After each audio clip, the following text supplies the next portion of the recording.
Hi, I'm John Paul and a really warm welcome back to my channel.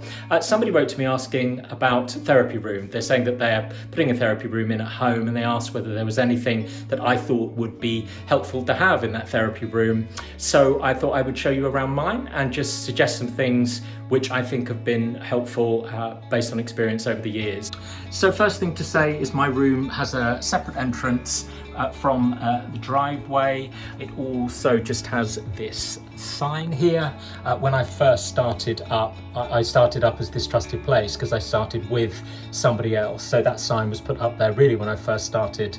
I now really go by my name rather than the name of a practice, but the website still has that, This Trusted Place as well. Then below, obviously a doorbell so that people can ring that to come in.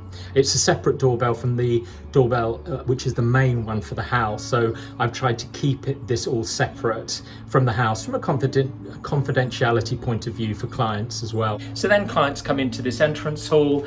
This therapy room and the entrance hall and the bathroom were formed out of a double garage actually at the front of the house. So I just wanted to keep somewhere for clients to walk into. So hence the hallway, and then they come through into the therapy room itself. So the door closes. Starting from here, I have this shelving unit. I only recently added that actually. You know, when you're thinking about having your own therapy room, or even if you're renting somewhere and you've got the ability to have things of your own there, it's an interesting question as to how much of yourself in some ways that you put into the room. Certainly when I started, even in this room, my own room, it was very neutral colour. I didn't have anything really apart from the chairs and also clocks. So that has changed over time.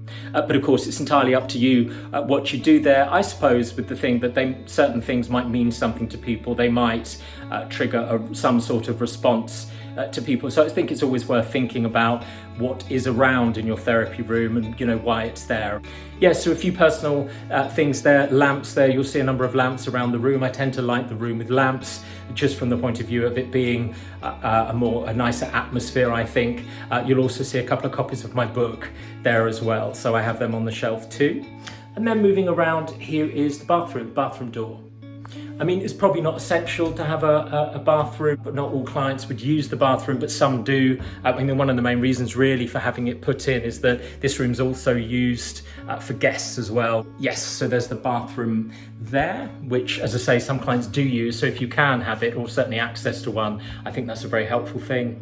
Next, moving around the room, there's another little Christmas decoration there. Again, similar with kind of personal effects. Sometimes people comment on it, some people really like it, other people might not be very keen on Christmas, so it will bring up something there. But again, you know, whether you put personal things, whether you put things like something for Christmas, for example, is entirely up to you. There are therapists, I think, that would really go for that neutrality, but I'm happy from the point of view of it bringing up whatever it needs to bring up in the room, within reason, I guess. I wouldn't put anything that I thought was going to be deliberately kind of provocative or problematic for anybody. Another lamp, a side table there, and then coming on to the couch that clients sit on.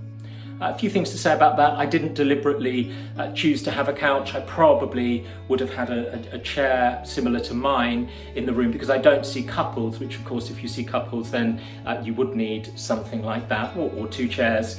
The reason for this couch really is that it's a sofa bed, so it can be used for guests as well, pulls out into a bed. But it is nice for clients, it's comfortable. I think that's of course important. Above that you can see a clock, another one which is interesting there. I think, you know, when I've been in therapy rooms in the past, perhaps there'll be a digital clock or something on that table next to the client. So when I'm sitting in my chair, what I would have needed to do was look away from the client to be able to check the clock, all of which is fine, and you know, that's life. But something about having the clock above the client means that it is within my peripheral vision. So I think that's a helpful thing from the point of view of keeping an eye on time. Of course, that's the only clock in the room.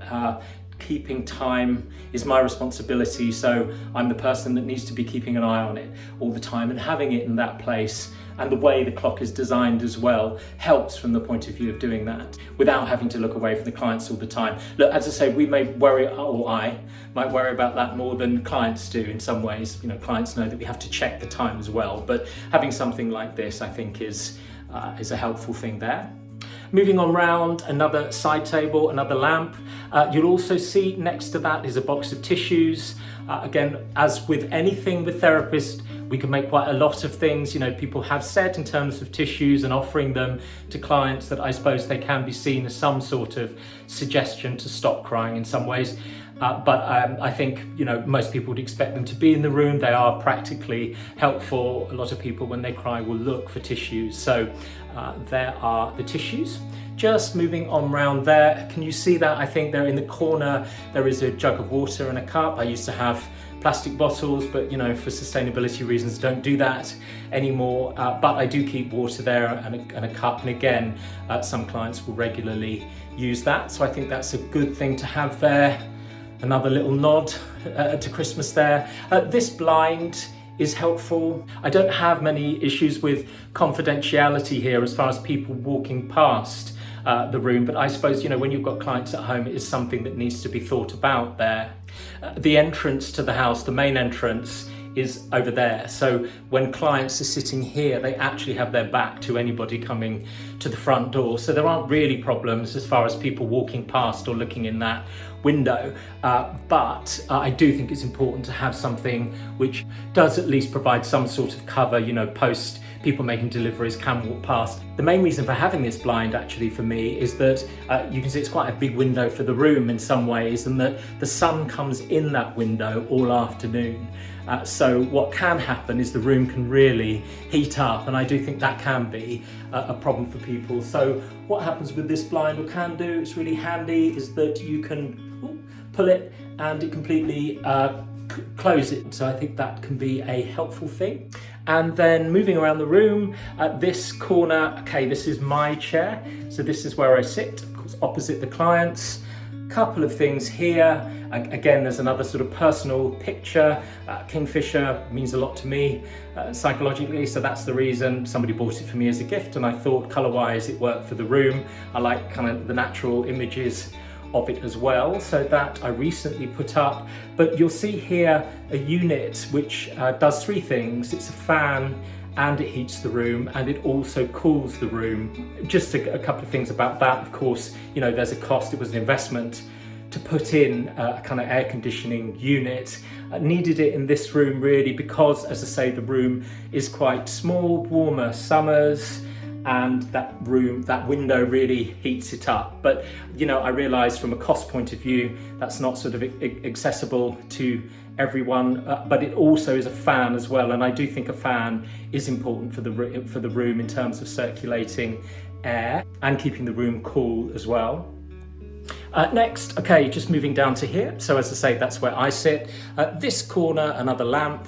You'll see that thing with the circular light on it. The black thing in front of it is where I put my phone, this phone, if I'm online with clients and on Zoom. So I might have a face-to-face session where I'm sitting talking to clients opposite, and then I can just turn and put my phone in that black plastic thing, and then I can start a Zoom session as well. I don't tend to have the ring light on with clients on Zoom. I would only have that on if I was, say, recording a video.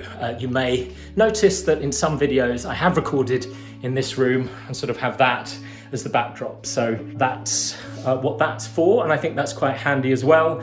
I mean, some therapists will be having online clients on their PC, but for me that would mean going to another part of the house. So it's helpful to be able to sort of turn round and then conduct those online sessions. Next to it as well, there you can see a container for my files too. And those files, it doesn't contain all my old clients' files. It only has more the assessments for clients, my current clients, and also the more recent notes for them, so that I can check that before clients come into sessions or in between sessions. All of my older client notes and previous clients as well, they're kept in a locked cabinet in another part of the house. Just to see as well there, I don't know if you can see it, but next to the kind of ring light thing, you can see a small black digital clock. The reason for that is that when I'm on, say, a Zoom or Skype call with a client, I have a way of telling the time, because otherwise you have to tap the screen on my phone to be able to see what the time is. So that can be handy. And then finally, my chair. Important, of course, to have a comfortable chair if you're sitting in it for 5 hours a day or even more for some people. And then that's back to the beginning again. Okay, so I hope you found it interesting to have a look at that. Let me know if you have any ideas about therapy room, if you are setting your therapy room up or you have your room set up at the moment, any comments you make, anything that you found helpful, any other questions arising from anything that I've talked about here, just let me know too, as ever, by commenting below the video. Please do like the video if you found it helpful or interesting. Share it if you'd like to, and also subscribe to the channel if you haven't already. I shall see you soon.